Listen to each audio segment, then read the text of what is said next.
Hello and welcome to Money Matters on TV 360 Nigeria. I am Adeshewa Odushoga. It has been a tit for tat between the United States of America and Iran. The world was held on standstill and speculations of the commencement of World War III sprung the air after President of the United States of America, Donald Trump, ordered an airstrike which killed Iran's top general, Qasem Soleimani, a move that previous U.S. presidents had considered far too provocative.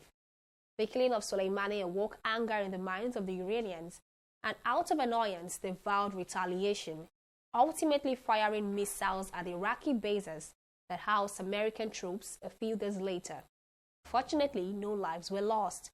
As tension arose, Iran had what is considered a mistaken shot down a Ukrainian passenger jet, attributing it to a fear of U.S. aggression, which led to the death of 176 people on board.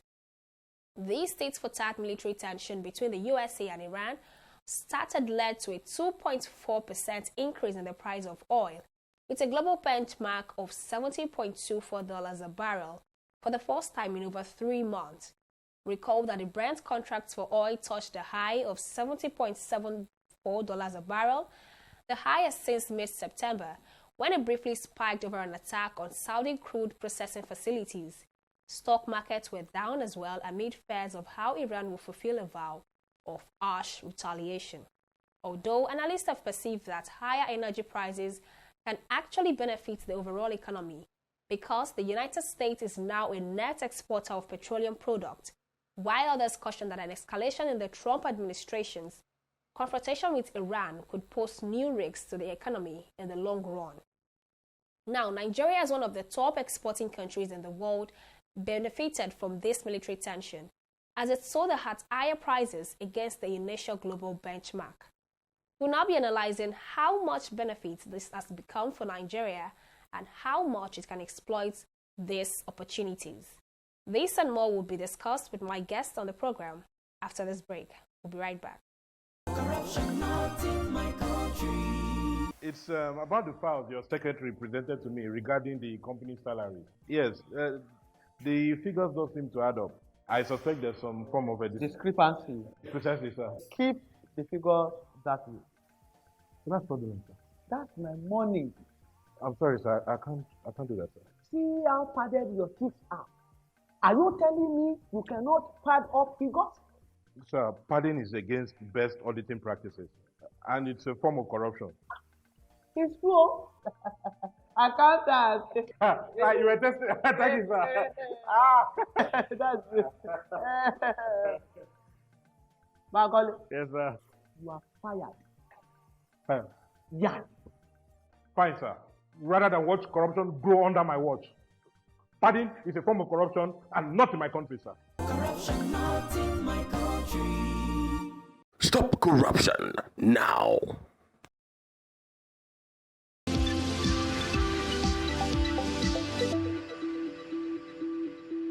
Welcome back. I'm now being joined by oil and gas expert Bala Zakka. Thank you for joining us on the program, Bala Zakka. Thank you. Now, in the last few days, we've seen rising tensions between the United States of America and Iran, and these have, of course, affected oil prices. What do you think is the benefit of this for Nigeria as an oil exporting country?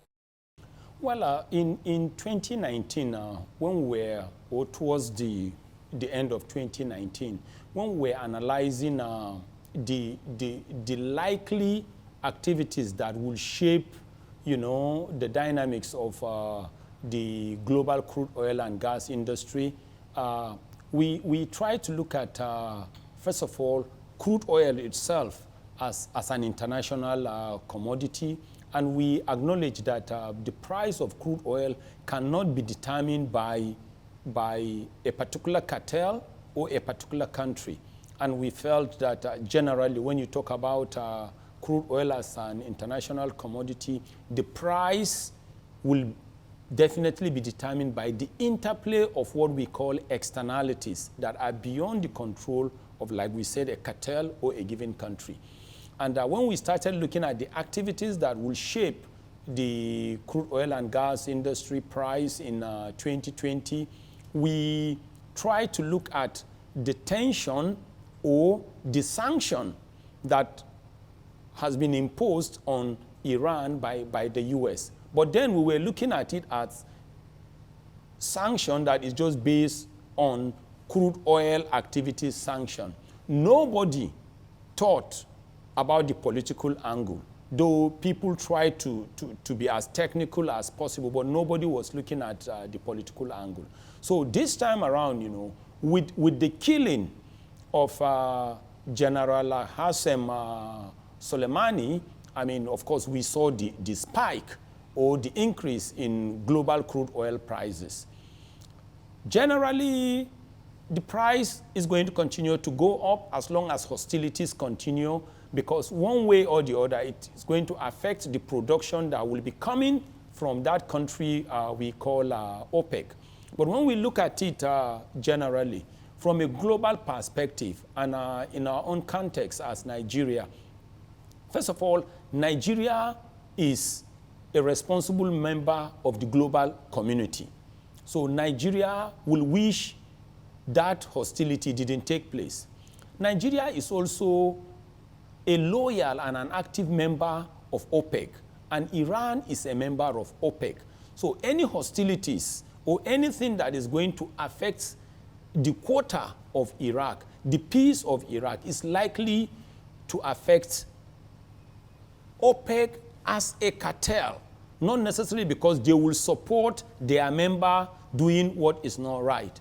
So, and also within Nigeria, we know that, I mean, we rely on the price of crude oil, you know, for the chunk of our revenues, whether you talk about daily activities or you talk about how we fund our budgets.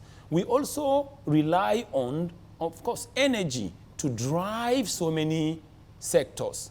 So what happened came to us as a surprise, but we were not too surprised as a country called Nigeria. That strike or these current hostilities will definitely lead to prices of crude oil going high. Nigeria will generate so much, or will see a remarkable increase that will add to her expected revenues. But Nigeria will have wished to generate revenues from crude oil in a different manner, not when there are hostilities, not when there are destructions and of lives and property.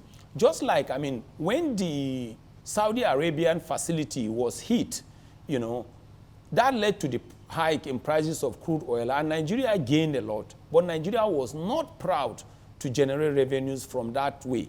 And it's also the same thing with when, well, of course, Libya was in crisis and Iraq was in crisis. Prices of crude oil went up. Some countries, including Nigeria, gained from the differential, which people describe as probably windfall, but in a very sober manner. So in summary, what is happening between the US and Iran will definitely shape the dynamics of the crude oil and gas industry. Prices of crude oil will continue to go up. Nigeria will generally gain more, but we will have wished we gain more revenues from crude oil in a different manner, not in hostilities like this. Now, do you think these prices may at least hold for a long time? Well, as long as these hostilities continue, the prices will continue to go up. And, but we also see a situation where lovers of peace, including Nigeria, that we said is a responsible member of the global community, is also an active and a loyal member of OPEC, you know, and also as a country that relies on the selling of crude oil internationally to generate so much revenue. Nigeria will wish and appreciate that peace is restored. Nigeria will wish and appreciate that a diplomatic solution is found to the current hostilities going on between the US and Iran. But if that is not checked and it's allowed to linger for a very long time or for a reasonable time to come, of course, prices of crude oil will remain high, and that benefit, that hike or hike in that price The differential, of course, will be like an additional revenue to Nigeria. And one way or the other, it will help in resolving or solving some of Nigeria's 2020 budget, especially reducing her deficit. All that Nigeria needs to do is for Nigeria to be very disciplined. Any additional revenues that comes, Nigeria should look at probably trying to deploy it towards solving issues or coming up to resolve issues or problems that have to do with our capital expenditure. Because we've seen it already. A reasonable chunk of Nigerian budget is going to go into debt servicing and recurrent expenditure. So whatever we can do to make sure capital infrastructures are put in place, so that we can set a very good infrastructural template for the economic growth of Nigeria will be appreciated. So any additional revenues that will be coming should be directed towards resolving or solving or putting or curing or healing capital infrastructural deficits and gaps. Now let's take a look at the 2020 budget. Now we see that the higher percentage of the revenue is expected from the oil sector to fund the budget. Now what do you think is the impact of this on the budget? Well, in terms of revenues, the higher prices will definitely lead to Nigeria generating more revenues from, of course, the oil sector or crude oil revenues. Once you have increase in revenues, as your revenues are increasing, that is how your deficit will be reducing. So the higher the additional revenues, then the lower the deficit that is in the 2020 budget, and by the same proportion or the same percentage. Okay, is it safe to say that Nigeria may always have to look forward to tensions such as this, since it is making a lot of money from it? Well, no country will, or no responsible country will be happy to financially benefit from the misfortunes of another country. And based on that, Nigeria will always appreciate if she makes her revenues, especially crude oil and gas revenues, from responsible activities. And what we are saying is maybe when there is a need for additional energy, when we are experiencing things that have to do with maybe winter, and other activities that will need to the boost in energy requirements. But whenever you receive revenues because of misfortunes and because of probably hostilities, just like what is happening between Iran and the US, or when the facilities of Saudi Aramco were hit, or when we had crises, in Libya and Iran, of course, we cannot say we will not receive the revenues, but it's revenues that we'll always receive in a sober manner, and we'll always wish there is peace. Now, on the flip side now, what do you think is the negative impact of this clash on Nigeria's economy? Well, the negative clash between the US and UK, the negative clash between the US and Iran is likely to have a social effect on Nigeria, if not well checked. And the reason why we are saying this is because, first of all, Nigeria is a member of the global community. Then we have a good chunk of the Shiite families within Nigeria.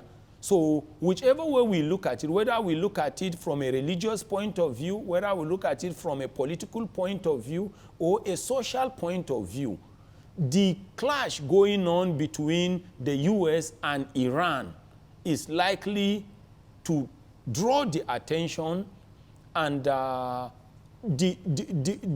emotions of Nigerians, especially that chunk of the Shiite family in Nigeria.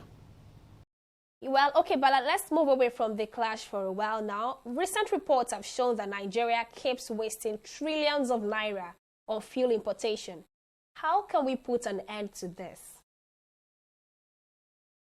The only answer to Nigeria's spending on subsidy is just to make sure Nigeria is self-sufficient on that same product that she is importing.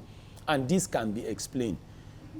The previous crop or generation of Nigerian leaders who were younger and probably less educated were able to construct 4 good refineries between 1965 and 1989.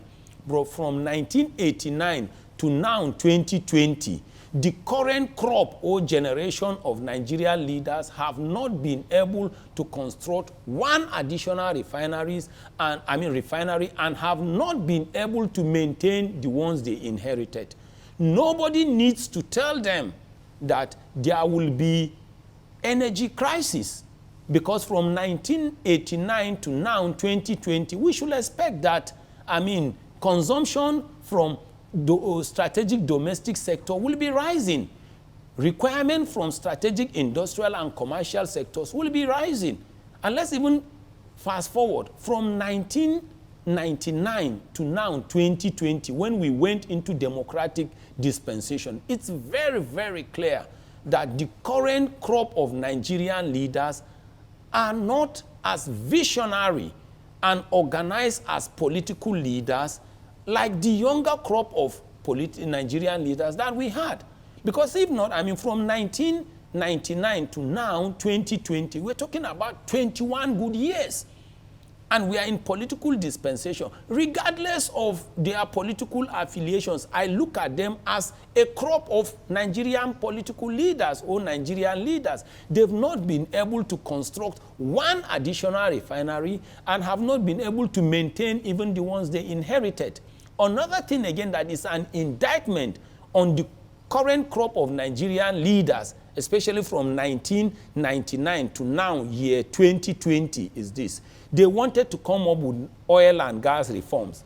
The petroleum industry bill has been there for ages. At a point, they decided to balkanize it into 4 for ease of analysis, passage, and ascension. Until now, as we speak, nothing has been done. It's as good as we have just been gyrating, generating motion, but we are not making progress. So whichever way we look at it, as far as I am concerned, I see them as a crop of Nigerian current leaders, especially from 1999 to now. To me, no reforms, and whether they like it or not, we should expect that there will be energy crisis. Another thing again that is clear about the current crop of Nigerian leaders is this. Everybody knows that if you have a raw material, and that raw material can be processed into products, most of the time you gain from the products of the raw material. It is very, very clear that a country that has raw material like crude oil should have refineries internally that will refine the crude oil so that you enjoy from the distillates. Because once you have refineries that are functional, first of all, you free yourself from exchange rate differentials. You free yourself from the logistics of importation. And you can now sell locally, and you can boost and create refinery villages. Then another thing again that is going to happen is this. You are likely going to get the crude oil from the wellhead within Nigeria in Naira. You will take it to the refineries either through pipelines or rails or wagons in Naira. You will refine the crude oil in Naira. You will sell it to Nigerians in Naira. You will generate your Naira, and you will boost your GDP. Some people may say, but some of the equipment, of course, will need to be imported and you will require dollars. And my answer to them is, even the cars that we use, even the kitchen utensils that we use, we import them. So if you need to import spare parts, there is nothing wrong about it. I think but the best thing is to Nairanize the downstream sector of the Nigerian oil and gas industry, and especially the aspect that has to do with products or distillates that we require internally. Well, Balazaka, we thank you very much for joining us on the program. Thank you. And that's it on the program. Many thanks for joining us. I am Adeshewa Odushoga. See you next time.